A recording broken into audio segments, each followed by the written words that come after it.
Oui, en aparté, là, pendant qu'on buvait un verre. While you were having a drink all together, we discussed with Chris, and I think the conclusion of Chris, I mean the summary, let's go with the summary, is an intro to what I wanted to say. What I mean to say that the notion of archaism is so dense, thick, that we don't give a definition. We are judged by the definition we give of archaism. It's the first thing. Because it's very complex, mobile, dense, impossible to define. It's the way you circumvent it, I must say. We discussed it with Stéphane. It's a point of distance. And think about archaism is to think about a distance from our society and culture.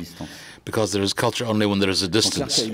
Archaism, as you said, you discussed it at length during the last round table, it's a relation with the initial, the beginning. And in relation to the beginning, to the initial, the modern Western thought, it can be also a way of traveling, the way you take it into account. Talk about this idea of archaism becoming in the definition, in the dictionaries, obsolescent, aged, not contemporaneous. It's because we're in the notion of time which is linear, which is the Western way of thinking. There are other times archaism takes its power when you think of it at the scale of a cyclical time, like in the Orient. It's not a linear time in the Orient, in the Eastern. Things come back transformed by the thickness of the time and evolution, but they come back. Continuity is priority about disruption. We talked about to stop with. Here it's to resume with, because you never finish with things. It gets me back to the year I was in Nepal, where I was full of that. Archaism, for me, is a way of being to the world. Not in the world, but to the world. Archaism is the putting in relation, linking things. The definition of architecture in the Hindu thought is architecture is the science of subtle correspondences, because it's a science, it's a knowledge that has been established, that can be taught, transferred. Correspondence, yes, between things, and subtle is what is not seen, what is under the tissue, under the knit, under the fabric. Do architecture is to put in relation things of all age, of all nature, and it brings us little by little to the definition of the conference I will deliver, which is force and form.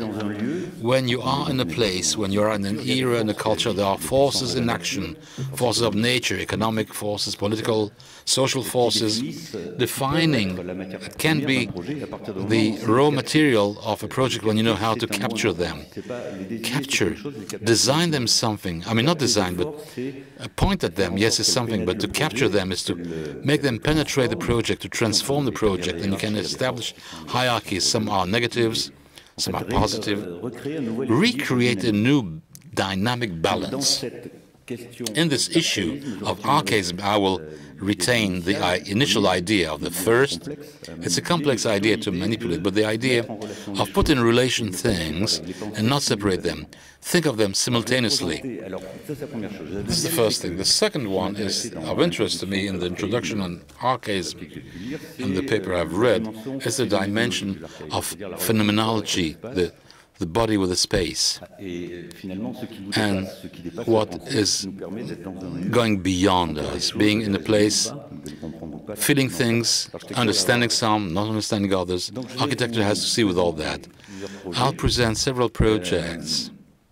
The first topic, general, is live in the mass.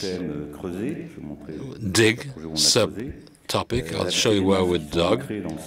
Live in masses in the ground and suspended masses. And the second topic is to live in the void, from structures, arachnean, and the trespassing, a bridge, to project oneself and be in art, be in the ground and be in the air, as a base for being able to go around the notion of archaism. I was talking about distance with the notion of archaism. This, a certain amount of project I'll show that we made on the Côte d'Azur. On the Côte d'Azur, when you see it from far away, you see it differently from...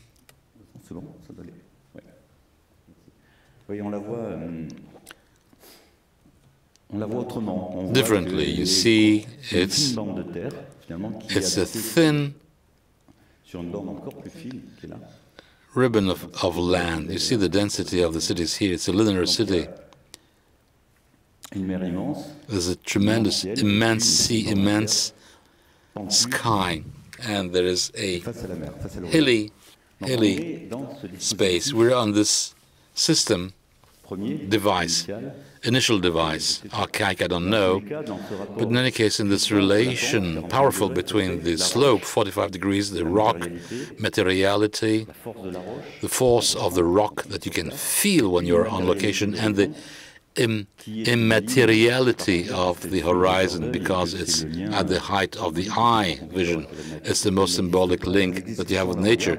It exists only if you look at it. When you're facing horizon, you are in another world. You're facing yourself. It's a kind of pacified image of the horizon that is really, I mean, it's not as easy as that, facing oneself. First project we did on this ground, first project, is a cemetery. It's at Roquebrune, Cap Martin, above an existing cemetery, where you have the grave of Le Corbusier, the slope, the horizon, with dug. We dug the slope to make it houseable, so to speak, where you could put some graves and put also on stage a primitive relation to the site, to the location of a visitor. You see here, back to the rock and facing the horizon. The project, it was an order, unusual.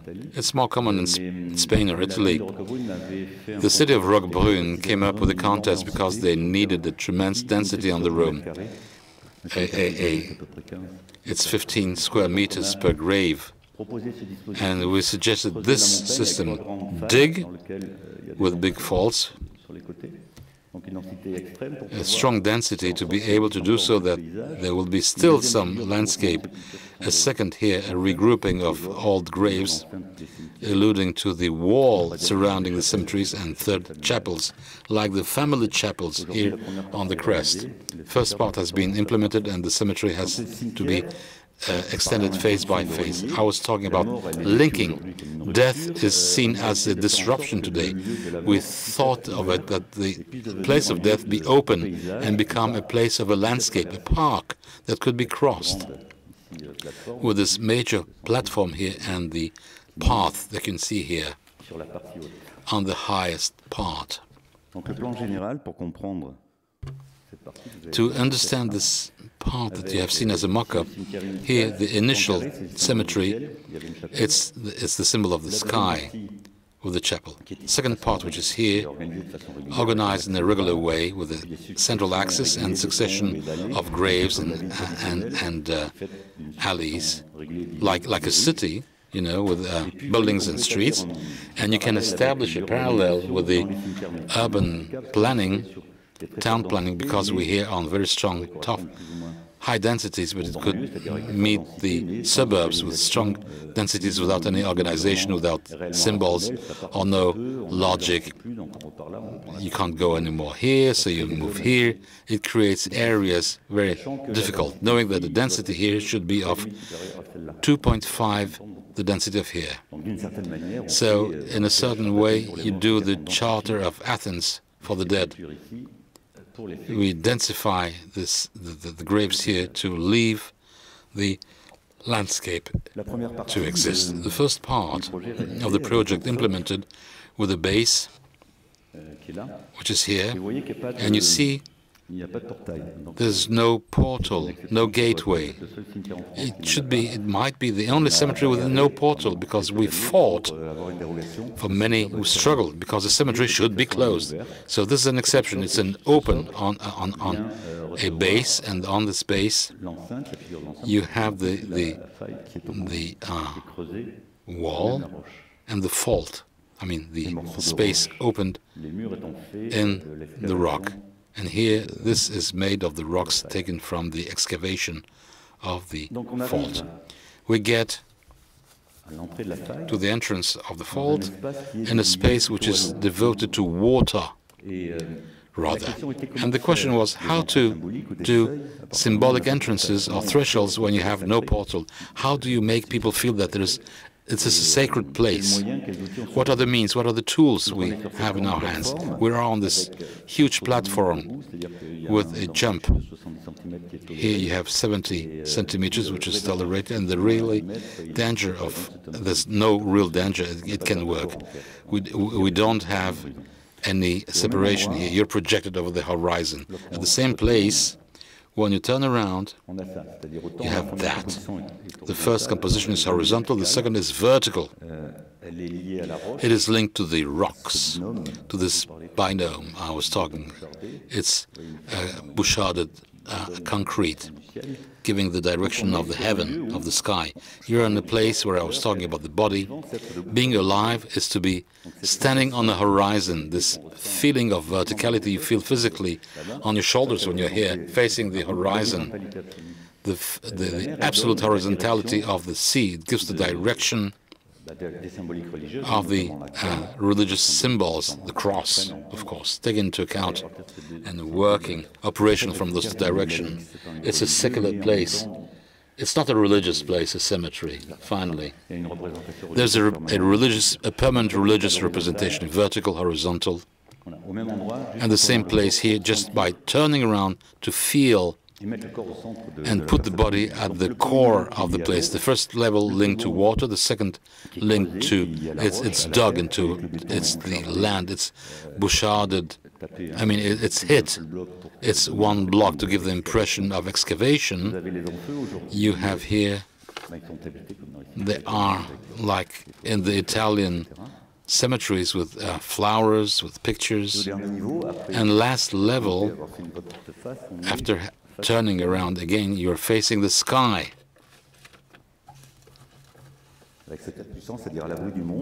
You are sheltered from the world. You have the three elements: water, soil, ground, and sky, articulated by the path, with a simple and obvious idea for us that the only answer we might give to the question how to design the death of others, where the death is taboo in our society. It's very difficult to talk about death.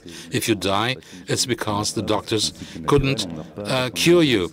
You don't die because you're in a system, a natural system. You die because the doctors couldn't cure you in our civilization. This cemetery is to ask the question of our destiny, far away from the world, in a serene place, facing the sun, and in agreement with the forces of nature. The second cemetery, the first one I showed, is linked to the Mediterranean vision of cemeteries. It's the other side of the city. The second myth for cemeteries is the landscaped cemetery, linked to nature, to the forces of nature. It is diffuse and position in the forest. It's the myth of the forest, it's the myth of the north. We are in Valbonne, not very far away from Cap Martin, on the Côte d'Azur, on the Riviera, on a location which is this one. There is a path here, and the city will build the cemetery, and it's to close the place and do it by lots. You don't do it in one time, in one shot. You have boars, you have horses. It's a place which is with living beings. I mean, why sterilize this location to make enclosures? So we start from another principle. We will, in fact, this is the building of entrance with the depository and the technical places, will do a series of enclosures close to the path and will leave the permeability of the site. We are also in the idea of digging, because when we designed this is a ground that was used for the construction, naval construction. You had oaks used to build ships, and you have excavations here of sand. Here, it's done of those bits and pieces, and we took advantage of an excavation here to come and implant those enclosures from a dig, from a dog. It's not the strong and powerful of Roquebrune, but it's still a dog, a relation to the slope. Here in cut, cross-cut, you see that the slope is not the same. It's a soft slope, and buildings used as a signal, because again, the entrance, how do you enter if there's no gate? How is this building able to look at the entrance and look towards the cemetery? You have this figure, this form.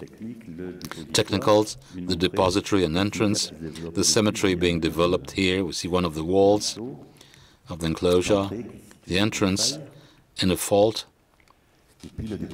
and the depository turning the entrance but looking at the cemetery itself on the road, on the slope and on the path. This is the blueprint of the first enclosure with a stone wall and the excavated part on a low slope and the ossuary. This is very important because it's not we don't talk about the last place. The real last place is this one. It's the gravity center of the cemetery, where the bones will be stacked, with the symbolic of the spiral, the cyclical time, with a part in seesaw. This is anchoring in the slope the cemetery itself. You have a horizontal, we're here on the seesaw, here we dig, and here we're slightly on a elevated, and the structural axis anchoring the cemetery is here, with this major horizontal. Maybe it's the horizon of Roquebrune, giving to see the slope of the ground, a few centimeters, more than that even. And the device dug, highlighting a sand lot with the graves that will be dressed, the depository of bones, and the people who are not able to buy for themselves a grave, they will be interred here. Other extensions, other enclosures, they will be buried there without graves, okay? And this is the forest. And we have another way on this project, but basically it's the same as for Roquebrune Cap Martin, a way of waving relations, spiritual relations between human being and what he can perceive, he or she can perceive of nature. Here we are back in Paris. Bye-bye the blue seas and skies. We have the sky, but not the sea. This is a train station in the Greater Paris region. It's a very narrow train station here. The land is here. It's cornered between two buildings that are to be erected in a land that will become a multimodal hub. We have a station 4 here, the train station, and a bus multimodal station with another train station, a bus station. So very little room to be anchored to the city, but strategically positioned between the square and the back, an urban project that's been developing, making this space denser. Naturally, we want it to be a train station that you could cross as it's open during the day. This is the floor level, the buildings, and you go down gradually to a deep a narrow train station down 37 meters.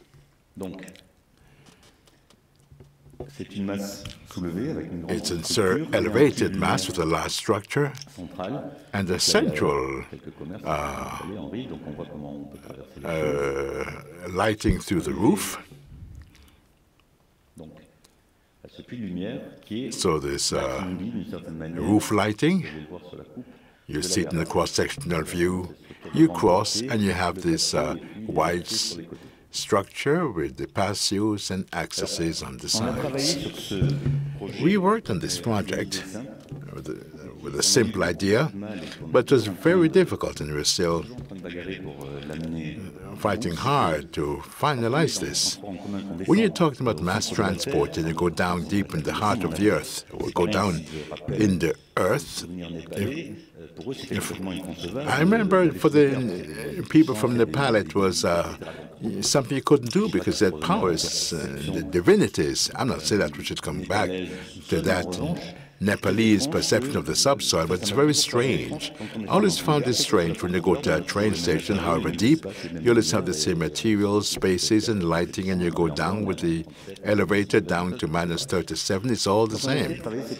We tried to work on the idea of going down deep in the earth, the idea of caves, and the physical perception, because we had a very narrow train station, what it means to go down deep inside the earth, 37 meters. The roof lighting is central, so we have two themes, that of the cave, the presence of light, and also apnea. When you go down,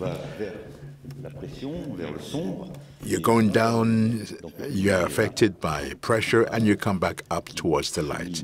The roof lighting is here, you go up through the different travel information zones, you reach this first plateau, which is slightly collapsed, like in geology, so that you can go down and get into the material until you get to this large mezzanine. And once again, you go down to a world that's more normalized. It has to be defined as you're going down as being a consistent entity with the line, which is quite normal. When you get down, you're here. Here you can see it.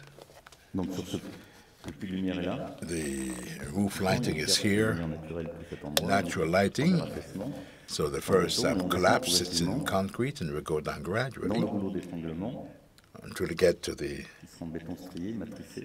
striated concrete. The walls are slightly inclined to simulate the movement of the earth until you get here, where you have a mezzanine, so you can see the different thicknesses, escalators, the concrete, it's made of concrete and holding the walls of the train station to get at the mezzanine to the platforms here. And at this space, this is where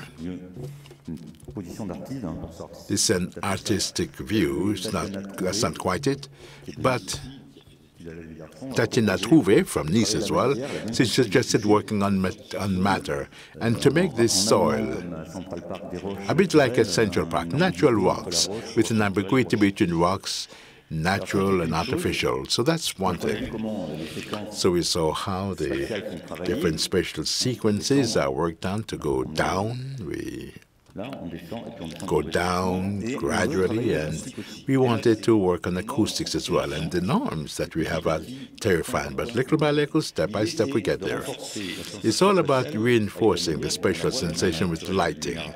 Artificial lighting, you can see more or less what it's all about, and with acoustics as well, because when you're at the top, you're in the city, of the noise of the city, you reach the first level, and here you have walls and ceilings that are totally absorbing.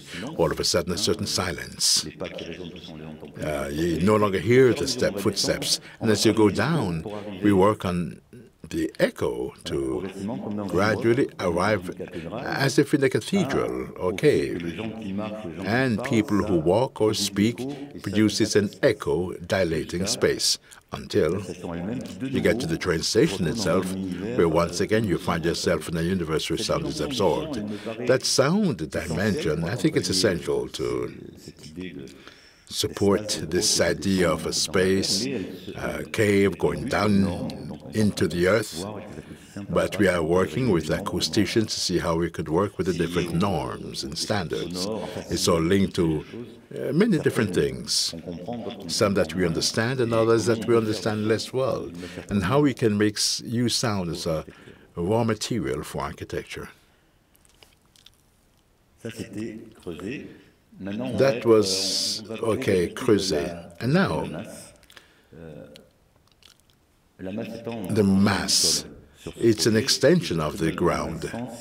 This is the court of first instance in the city of Aix, the former city walls here. You can see the density and the city that developed with equipment that they couldn't find. Here, once the city walls were torn down, we have the Palace of Justice, and the Pont de Riba is here along this axis where we will have the new Court of Justice. The works are expected to start in autumn. Here is the Court of Justice, and the question put to us was how to find this a symbolism for justice that expresses the idea of a more flexible authority of justice, because we made a lot of courts of justice in the 70s that looked like mediatheks, media libraries, open, and they realized that the justice rendered, it was harder to be accepted because the place wasn't solemn enough. Many studies were quite interesting to corroborate that. We don't have to come back to the frontispieces, and this is what they expressed, authority and order.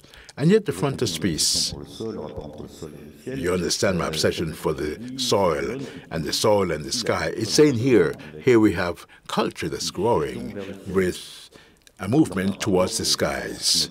So a relationship with the skies, the heavens. So we have the same idea expressed in our project. The frontispiece, once again, with blocks that are moving upwards towards the sky, pushing upwards. The administrative section where justice is being prepared. So we distinguish justice that is rendered down in the courtroom here from justice that is being prepared, and that spreads over the higher section, the top, a relationship with the ground and with the sky. So a mass that makes you think of a dark building inside, but in actual fact, we worked on how we can lighten mass and make it lighter. When it is, this is the Victor Hugo court. This is the idea of palimpsest, reminding us of the former walls at this location. Here we see the elevation with these fragmented boxes, the sections where judges and clerk of courts prepare justice, and with a relationship between citizens and the court. And you have a foundation with justice, the secure spaces, the trial rooms, and a patio building where you have offices so that light can enter. We can therefore see that this is the perspective between we have the center of gravity in the court where people wait before going to the hearings for a decision to be rendered, and it overlooks the landscape and is close directly with respect to the street. The administrative section on top, and I'll come back to this later on, you have very few bearing points. Load bearing points is very much, well, this is a flexible building, but with few load-bearing points, especially when you think of earthquakes, because in X it's a major seismic area. The higher up you go, the more you need it. In other words, the boxes. We're talking about forces and forms. Here, the force of an earthquake, a seism, creates a form for the project, and this corresponds to the history with the city walls and the way of integrating the concept of a seism. So you can see the passage and how water can get all the way down to the very heart of the project. Here, the lighting getting into the hearing rooms in different ways, and here's what we obtain. The hearing rooms, despite the fact that it's in a block of hyperdense concrete, the walls are slightly sloped so that light can get into the back and in front. Another important point, and that's actually fundamental in a trial room, is what do you put before the judge when justice is rendered in the name of God at the cross. And when it became secular, behind the judge you had paintings or landscapes or, well, let's say artists would occupy that space, and we preferred, instead of painting, to propose depth and a view over the real, over what's taking place outside. Trees in this case, that's a fine fit for justice, but there could be something else. But above all, we wanted this sort of intensity, a very strong density. The duty of rendering justice can be diluted when needs be, so that pressure can be reduced, so that you can be more serene with respect to the sentence to be rendered. And that must be done via a contact with the outside world. And this is the waiting room, with a ceiling that diffuses a gentle lighting, overlooking the landscape at the end, and a sort of balance between power and gentleness. The power of concrete and the gentleness of the lighting, the equilibrium, the proportion, so that's what we're looking for at any rate. An outside view. The waiting room can be extended here. A series of blocks is the same idea, moving outwards onto the street. I spoke about these encasements that are designed to resist earthquakes, so that the building on top can be very much open aerial, with as few load-bearing points as possible. It's as if this box were posed, laid on the ground and not in the air. With an earthquake, when this movement, it creates a considerable force. Moving back in time, this shape exists in Machu Picchu. And this is just to point out forces and form that can be universal. Here's the assembly, which is irregular here, the assembly of stones. I didn't understand straight away why the assembly was irregular. Here you can see the same thing, with everything that's slightly off. But this is the foundation of a temple in Japan, irregular as well, but more geometrical. And the foundation of Delft, Apollo's temple, based on the same model. But in fact, this irregularity is because of the drawing of the stones, so that the earthquake can flow horizontally and vertically. And the stones are assembled so as to make the wall more resistant. What's fascinating that we're in ancient Greece, or in Japan, or Machu Picchu, different places, different periods, but the technical solution is the same in the assembly. A universal archaism. That's yet another topic. This universal archaism, if it's linked to good common sense, is such that the Americans, when they came to Cisco and they destroyed the Inca village, they kept the foundation. It's a massive mechanism that kept us standing, and they built on top of it. That's what we did without knowing it. Well, between the design we did in X and my visit to Cisco, but it's the same theme. The Court of Justice in X is built along the same lines, and this is what we already tried out for Villa. We built in Cannes. That's a large bridge with a roofing. You have issues with the landscape. You're anchored in the ground with very dense concrete blocks on a light construction. It's almost nothing keeping the top standing. The lighter you are at the top, the more resistant it is to earthquakes. So it's still the same story. With the roof here that's made of metal, playing around with ambiguities between metal and stone and so on. So this is the idea. Here we have the idea of a structure in flight. These villas establish a relationship between the front and the back, capturing the landscape and everything around it and dilating its space in nature. Nearby, the remote garden and far from view. The natural slope of the ground is kept, and we just position ourselves on top. The living room, the view of the site, 3.20 meters in height, 1.60 meters at the horizon, and in the middle, the height of the living room. The elevated part of the rooms, we can see an ambiguity in terms of how the materials are treated. This is concrete, and we have stones and a honeybee to make the materials light and resistant, but we treated just like the planks. So from afar, you don't make a difference between concrete and stone. When you're close to see concrete, you think it's wood because the joint determines the material, and then you realize it's actually made of stone. So a perception that you don't have with a white modern wall, but as you come closer, you see things differently. And seen from above, I spoke about this porosity and the link between the house and the fact that it's transparent.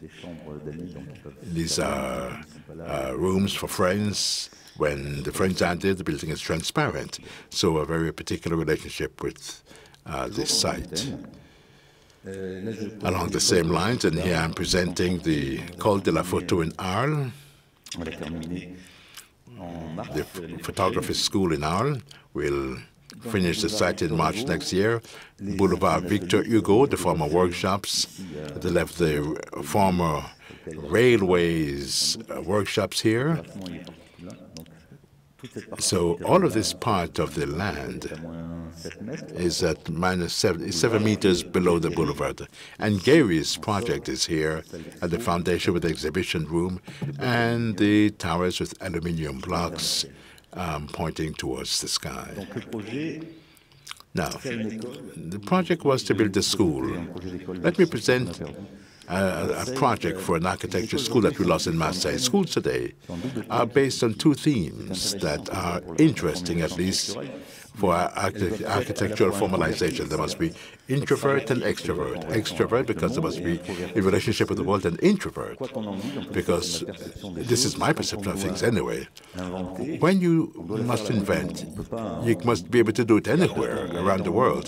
You have two phases, being in the world, but during the time of the invention, you must be sheltered. Schools that are open, or that consider that workshops are open to the world. That's not a school of architecture, maybe it's a school for commerce, maybe business school. So Arles, two figures, a large bar here, a metallic bar reminding us of hangars in terms of the proportions, and the figure of a patio here, which we find in the traditional city of Arles. So traditional cities, the patio in stone or in concrete, and the train station of Arles made of metal. So from the boulevard, we have just 4 cores, totally transparent. This is the extrovert part of the school, a place of exhibition, a fab lab, an auditorium. We go down 1 level, where you still have a library here, so open to the public. Then you have the courtyard around the patio, and as you go down, we're at the heart of the system, centered on the patio and anchored in the ground.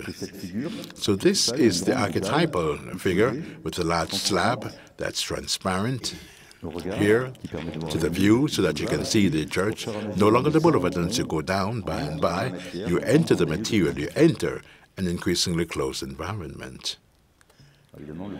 Of course, the concrete slab recalls the rock that was excavated in natural ground is somewhere around here. The street, the facade overlooking the street, 140 meters long, 4 blocks here and transparent, giving us this. With Guéry's building, and the idea is to create a synergy between the landscape, the school, and Guéry's building on this horizontal line. You go down one level, and the lighting here is not just intimate, it's all a work on lighting that starts to be filtered through the patio, through this room. We can see how the large roofing will make the lighting gentler so it can go down gradually down to the reading room. And the patio, which is really an introvert space with the classrooms around it, and these steps for the students. And we see this recurrent figure, which is the same somehow. These are projects in the south of France, the same as for the court of first instance or the villa, the building extending from the soil, from the ground and the rock. And Guéry, I didn't understand this structure, but there's a relationship with the mountains in the Alps and this rock that's over here, in a different way, of course. So these are the 4 blocks with plateaus on top, and this horizontal line sheltered, connected with the city, the tectonic and the aerial. Now, the School of Architecture of Marseille, this is a contest we did a few months ago that we lost. Porte d'Aix. This is a very special occasion. In the notion of archaic, you have the idea of reminiscence, resurgence, palimpsest.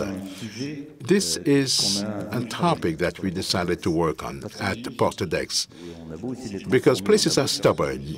What of you may do to try to transform them with their composition, there's something that remains, a force remains, and what remains at Porte d'Aix, despite all the adjustments made and that are well made, this is still a roundabout, a very strong axis, and the hill. What really remains in a very powerful manner is the hill, and this sense of a gyratory movement that, despite the composition in the building with respect to Porte d'Aix remain still present. The project is here at the start of the university that goes down with that strong slope.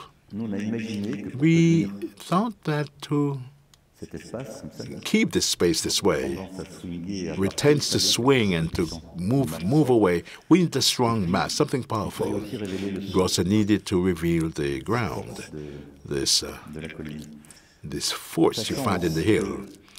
Bearing in mind that Marseille is an extraordinary city. It's violent and yet poetic. It's a romantic city, but extremely tough. You have the sunshine, the wind. You have lots of fighting. La Porte d'Aix at night is not a quiet place. Lots of dealing, drug dealing, and culture. A typical mix in Marseille that's quite extraordinary.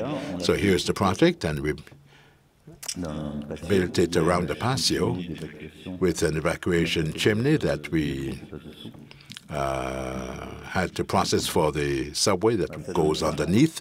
Here's what we get.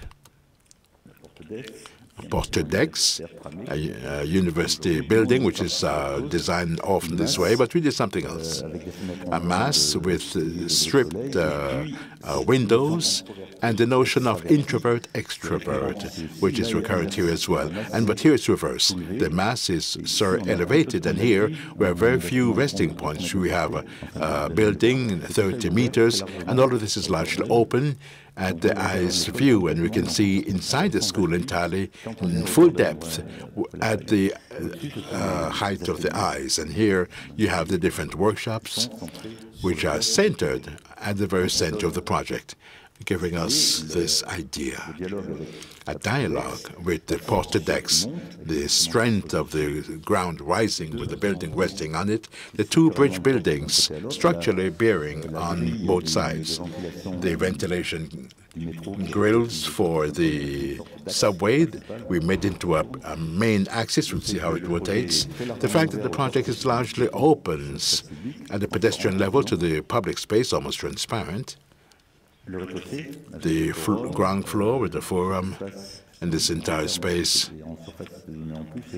because we also have the amphitheaters here, the exhibition room. You can clearly see that since there are no bearing points, you can do as we wish. On top of this, well, this is a school of architecture. It's not. It's the Mediterranean Institute of Risks. So a town planning school, a school for architecture and town planning, a synergy between all three types of students in actual fact. So here we have technical rooms for research, and here we have a distribution that's very flexible, a flexible layout. Above all, we can quickly see how the landscape can be here, there, or be scattered. We're absolutely free because of the archetypal figure of a building on a patio. And this is what's referred to as a typological compression. You can do as you wish with a form that is closed around the patio. And at the top, on the roof, you have spots for students. This is for landscape, and this is for administrative purposes. A cross-sectional view where we can see how the ground flows and structures a link with the spaces that have direct extensions. And in the middle, you can see gateways.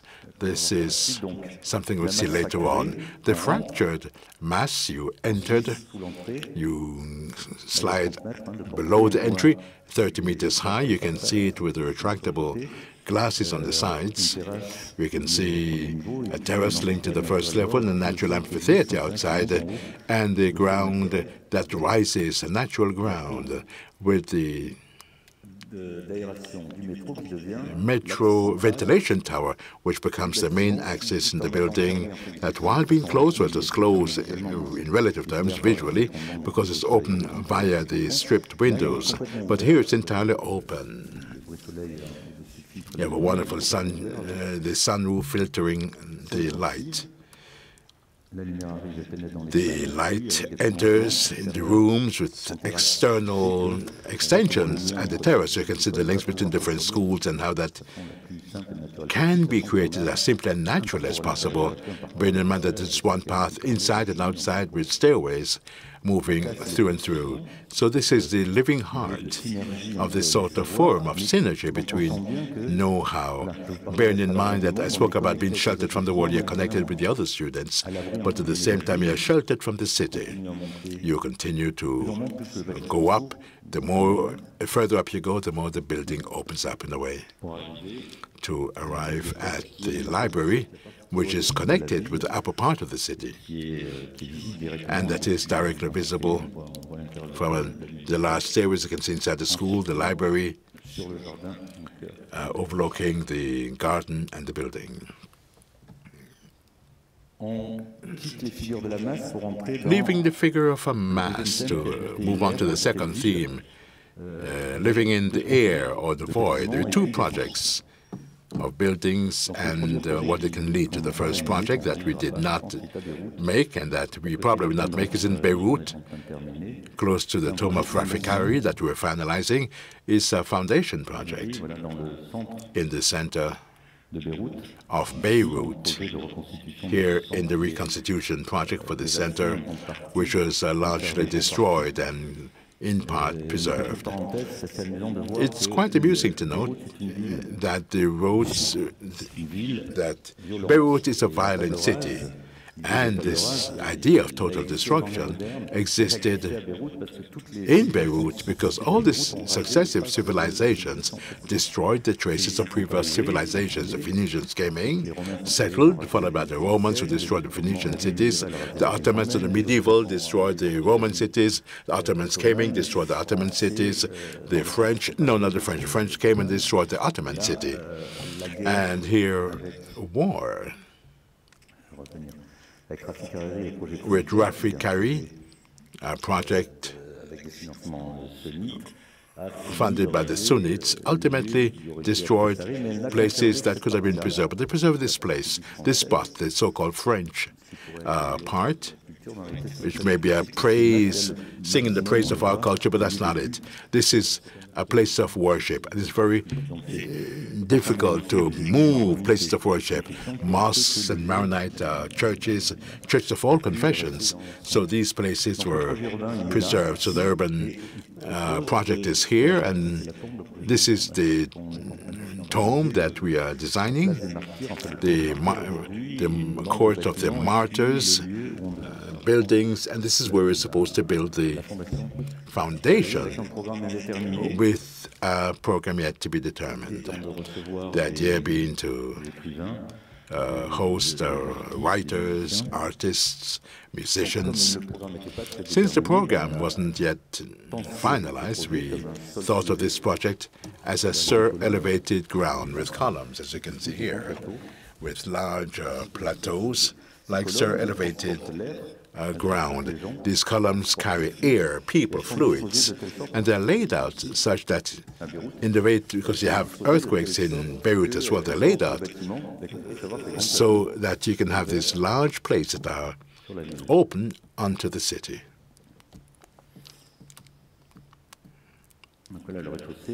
The ground floor with a slight slope, which we accentuate in sculpture.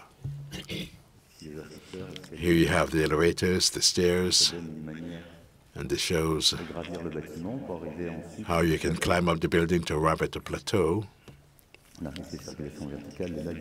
You have a vertical view, the fluids, the peripheral balconies, and the glass window, so that you can open up the building and to receive air, light, and the city.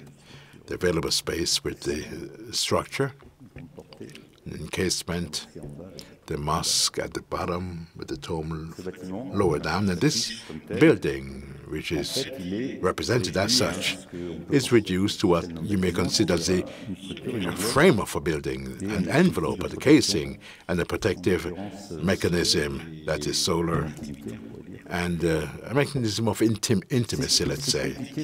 It was complicated for me in this project to try to catch something that was from Beirut, because everything escapes from you with Beirut. We spoke about the archaic as something very difficult to determine. The same with Beirut. As a matter of fact, the people of Beirut simply say that we have given up trying to understand the city because they can't understand it. Dynamic equilibriums changing all the time is extremely complicated. So how can you move in with an international style in architecture? And I realized that we were talking about design earlier, and we capture images that come to mind, that are anchored in our minds, that can be restored.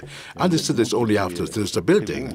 That was a beautiful building I found near the airport, and you only had the structure with the stairways, the floor, and the structure. It was never finished because of the war. So it stood alone in the void before the horizon. And that left its mark on me. There are several buildings like that that were important locations in Beirut, and that struck me. The second important theme was that you have a solar protection and intimacy that you find in Beirut, but you also find in Barcelona and throughout the countries in the south. And we translated that here with panels that you can open or close, and so that the building will, despite its very plain structure, will open up to the city, close, to be alive, depending on the temperature, the time of day, and the activity. Well, it will not be done. We lost this one too. Same theme.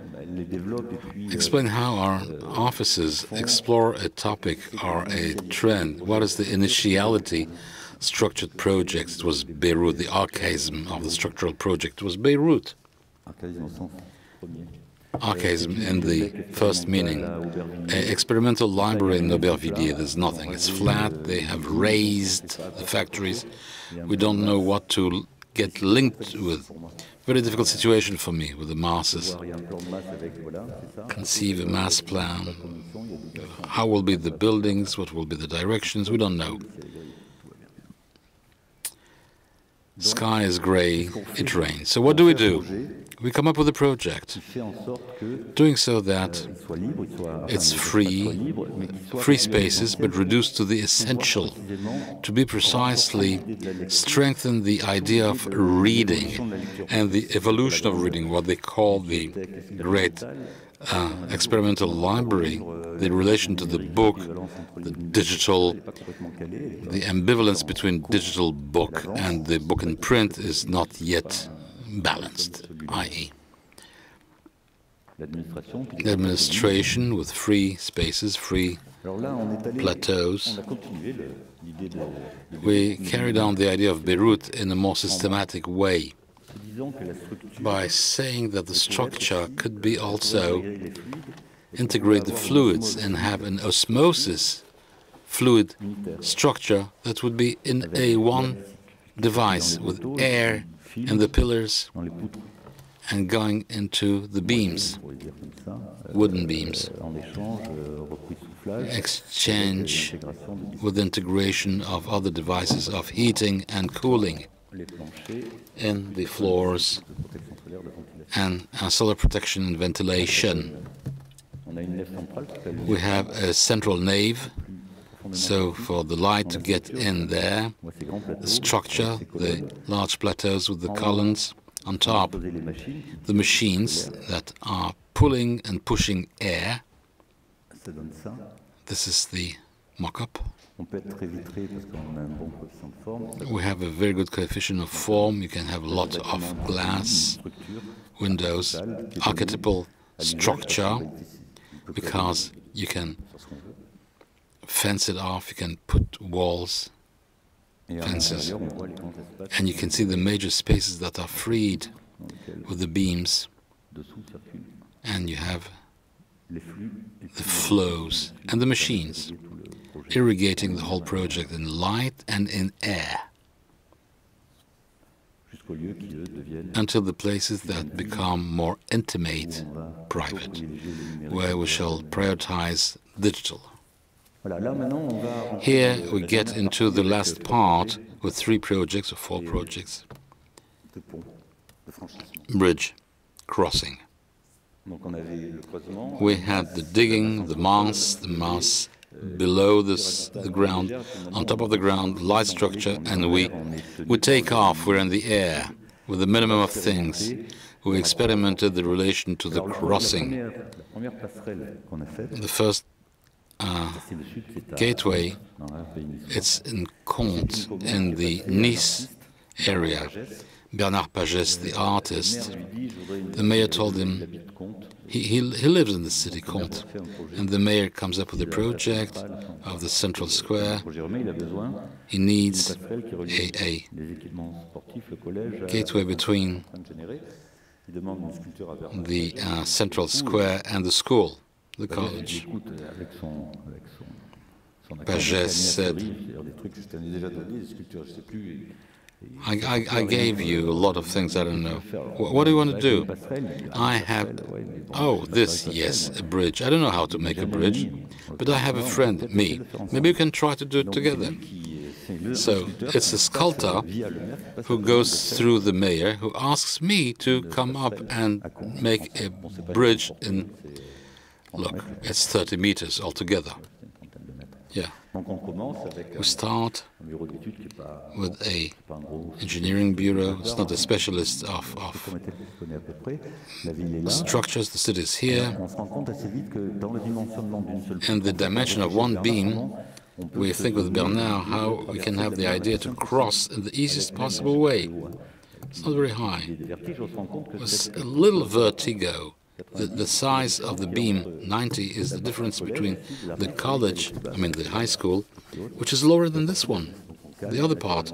So we put the beam here, you stare here, Bernard comes up with a sculpture, we work together, but he is dealing with the sculpture.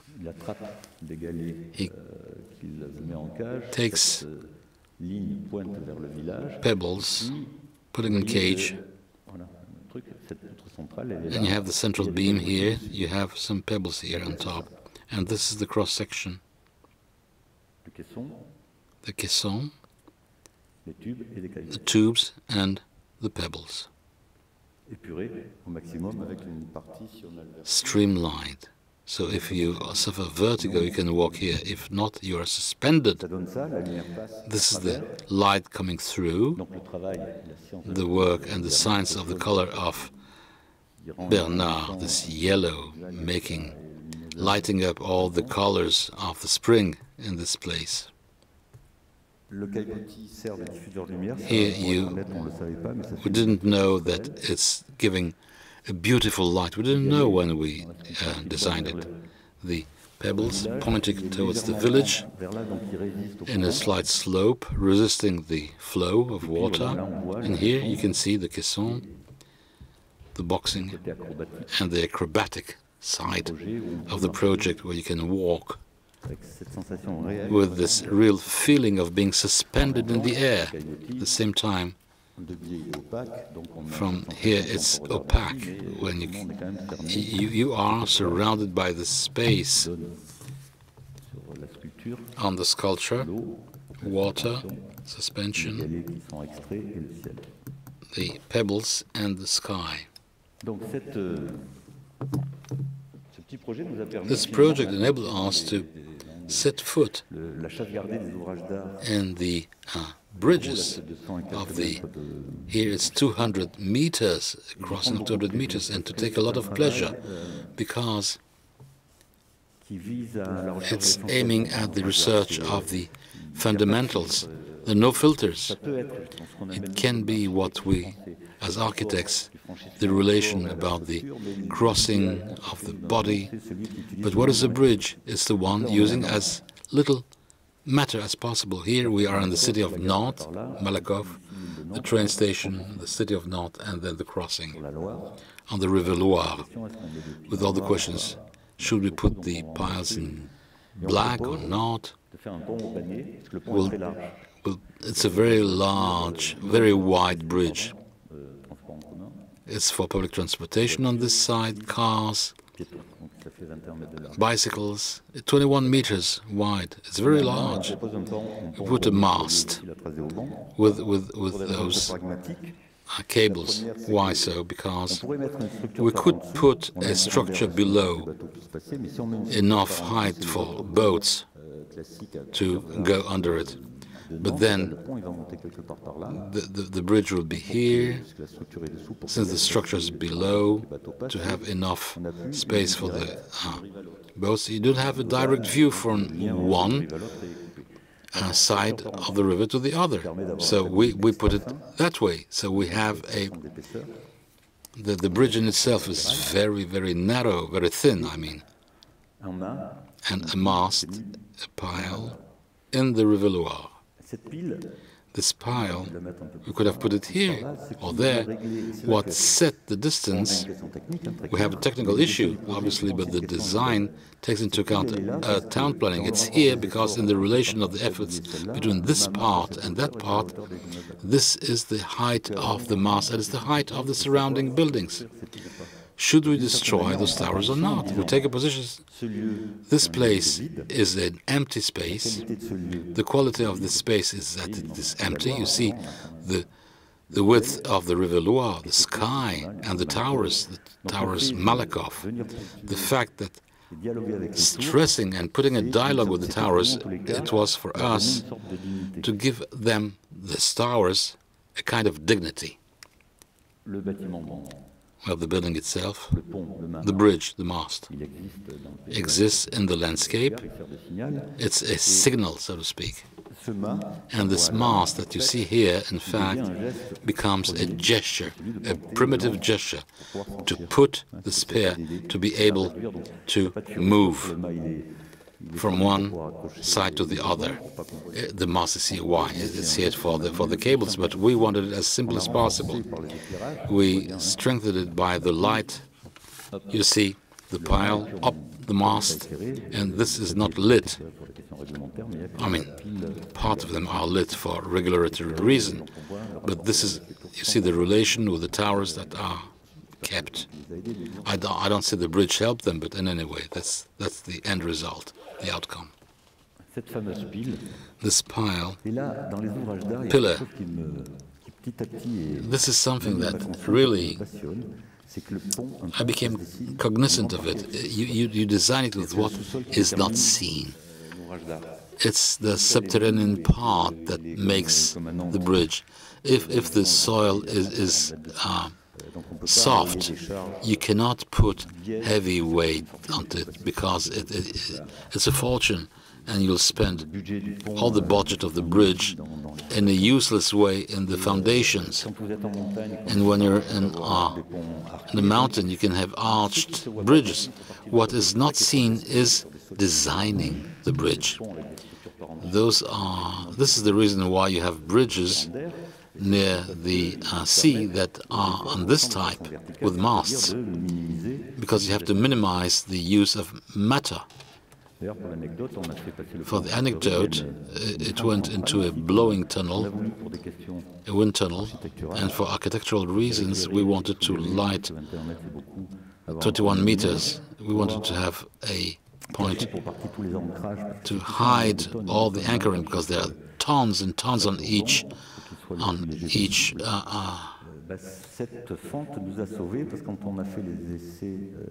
part of this bridge. When we did the test of resistance to the air, if there would be no split, there would be such a compression that the bridge wouldn't hold. So the void, where those parts were linked with the bridge, enabled the bridge to be as thin as it is now. This void was designed to bring light onto the borders, but it was essential for the bridge itself. This picture is fuzzy. No, not in focus. Here, this is a very special. I talked about forces and forms. We're directly on this issue, and the fact of having those scales of crocodile holding these parts, our technical parts, feeling the effort without it be bothering, because sometimes when you see them, you feel the effort, you feel that it drags to give what? This sensation of a lightness, because we have a central structure to play with this belvedere, because being on the water, in a city, facing the sky, it's a special feeling that you have of the nature in town. All those efforts and all I said is summarized when you're a passerby, when you stop there and you look at the River Loire and the other bridges. This is a bridge on another topic. We are on a central structure also in Strasbourg, east of France, linking Strasbourg to Germany. Germany is this side, yes.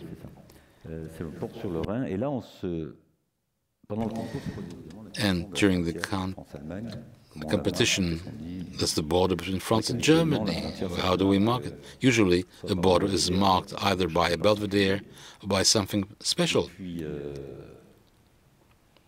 They wanted a strong signal, maybe, I don't know, a pillar. Finally, why should we mark a border? We're in Europe. Let's say that we'll play with the fact that we're crossing like a ricochet with a bowstring, a double bowstring, which is here with you have the electric cars on the one side and with a soft circulation with the people walking on foot and the people on bicycles, split so that what you have seen here, they multiplied by 2, they are linked to the same place, but they are much thinner. So they have a visual transparency, a feeling of a gateway rather than the bridge, even if the load is very important. The load bearing is very important. So we mark the border without signaling that it is really a border.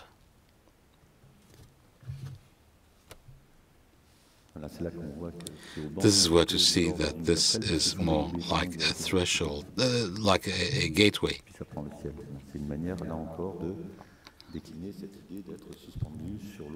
Being suspended on the water facing the sky. And the last project, yet another bridge not far away from here, the Renault Bridge, with images dating. I should take more pictures because the City of the Music is here now. You have this parvis, which is and the part Boulogne, which is already finalized. So the competition was to link Courseguin to the island with. It's our first bridge. I finished with this one, with a special issue, which was the move above the department, the road, one of the main roads here, and this is a crossing, where it's classic, 160, 180 meters, one way. You have several ways of crossing. The issue, the complex issue was that. How could we do it with a building that will not be a block in the public space above 3 meters? You can imagine, but 10%, it's 30 meters of walls from one side and the other. It was not easy. So we suggested with a parking lot below. This is what saved us. You come there, you leave your car, you park your car, and even if there is some traffic, you leave the car here and you cross the bridge. We said in the public space we'll come up with a bridge as thin as possible, taking into account only the people on foot, and we shall link with the embankment, and here the bridge will widen. We're wider than here. You see here the average width is a mix between the two.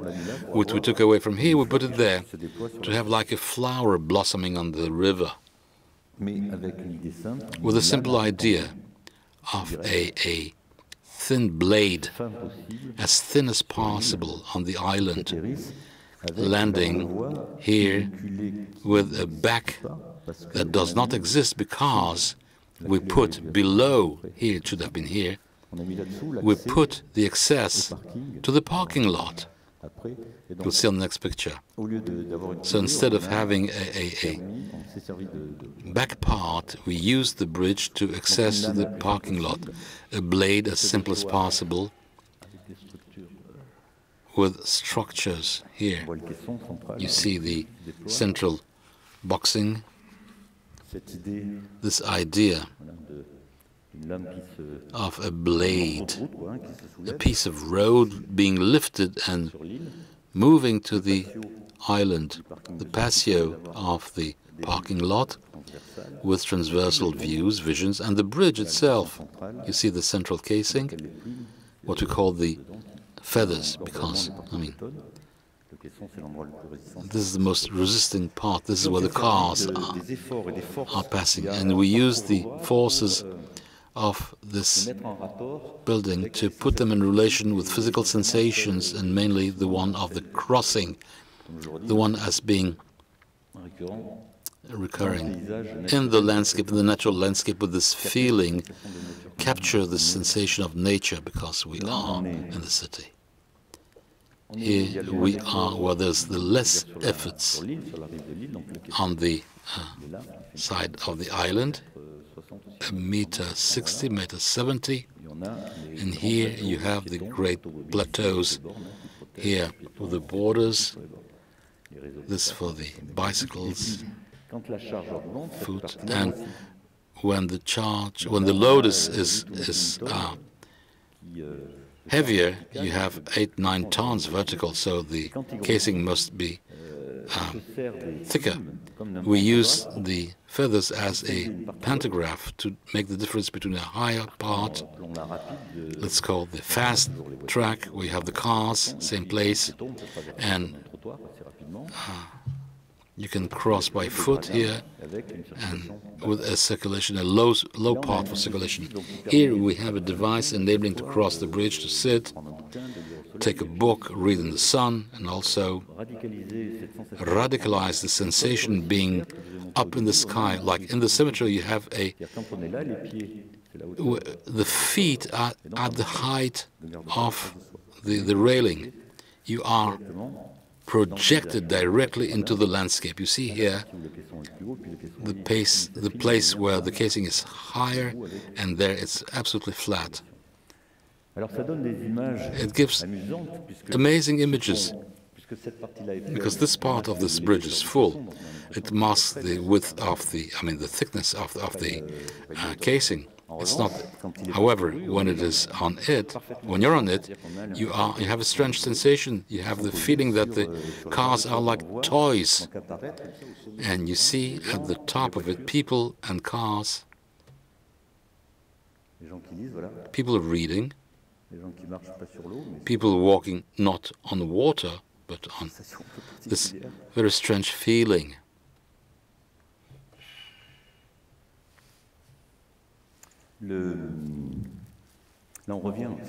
Getting back to the Bachelard topic and the explanation on the approach that I do of archaism, there are the primitive elements, the phenomenological one, but it's an approach of Gaston Bachelard: water, air, the central patio, at the height of eye, the capacity of the bridge to let the vision go through it. Here is the cross section, and here we staged, because you park into a parking lot, you cross the bridge, and you go to the island. Okay, but to leave your car in the parking lot is to go inside the earth. You're inside something in the parking lot. So we dug all this under the bridge to bring natural light here and make so that we shall imprint in the sequence of we are inside the earth, and we shall climb towards the light. Here you see the staircases, parking level, no natural light. You get there, you have natural light, you go up, up, up until the bridge, nighttime. The transparencies with the parking during the day. No posters to say where are the staircases for the bridge, and you end up propelled by what should be felt like heavy when you're with 8,000 tons. It's there where you feel as light as possible. We circumvented the forces and efforts at play in the bridge to turn it in something totally opposite. Have a sequence coming from inside the earth, even the cities here now. All this will remain empty. You will have this extraordinary view on the hills of Meudon and on the project of Boulogne. Thank you for your attention.